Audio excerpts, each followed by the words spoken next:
ফাইদা ফারাগতা ফানসাব ওয়া ইলা রাব্বিকা ফারগাব।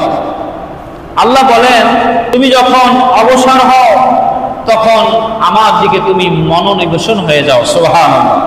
আমার দিকে তোমরা ঝুঁকে পড়ো। আল্লাহ সুবহানাহু ওয়া তাআলা আমাদেরকে যে সময় দিয়েছেন, এই সময়টা মানুষের জীবনে একটা বড় মূলধন। কি বলেন, ঠিক কিনা?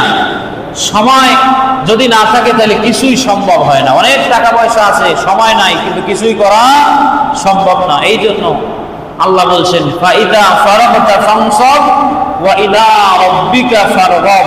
আল্লাহ বলছেন, যখন তোমরা অবসর হয়ে যাও, কাজ থেকে যখন অবসর নেও, তখন তোমরা আমার দিকে ঝুঁকে পড়ো, আমার দিকে মনোনিবেশন হয়ে যাও। বলেন সুবহানাল্লাহ।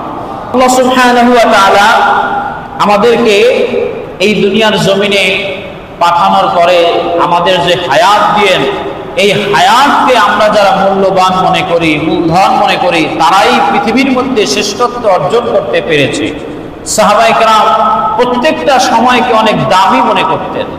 যারা পৃথিবীর মধ্যে এখনো বড় বড় অনেক কিছু অর্জন করেছে, বড় শিক্ষা অর্জন করেছে, বড় সম্মান অর্জন করেছে, বৈজ্ঞানিক হয়েছে, যে কোনোভাবেই বড় পর্যায়ে যারা পৌঁছেছে, তারা একমাত্র পিছনে কারণ হলো তারা সময়কে দাম দিয়েছে, সময়কে কাজে লাগিয়েছে।